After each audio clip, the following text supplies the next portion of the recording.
होली के पवित्र अवसर पर आज आसनसोल के रविंद्र भवन के सामने भाजपा कार्यकर्ताओं ने भी होली का आनंद उठाया।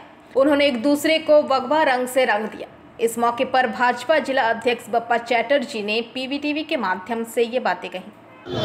দোল উৎসব পালন করছি এবং আমাদের একটা বিষয় হচ্ছে এটা যে সৌহার্দ্যপূর্ণ বাতাবরণ থাকুক এবং আগামী দিনে যে গেরুয়া রঙে আমরা আবির খেলছি সেই গেরুয়া রং পুরো বাংলায় বিস্তার লাভ করুক এই আশা এই ইচ্ছা আমরা আমাদের এই খেলার মধ্যে দিয়ে রাখছি।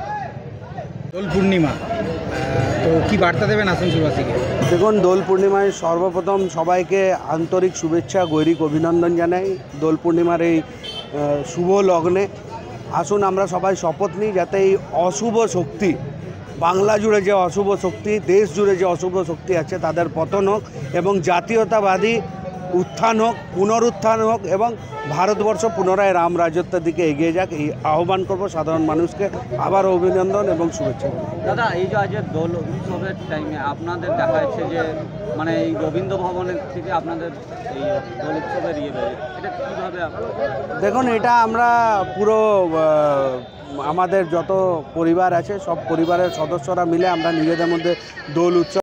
आसनसोल से बीजू मंडल की रिपोर्ट, पीवीटीवी न्यूज़। नियमित अपडेट एवं दुनिया भर की ताज़ा खबरों के लिए हमारे फेसबुक पेज को फॉलो एवं यूट्यूब चैनल को सब्सक्राइब करें।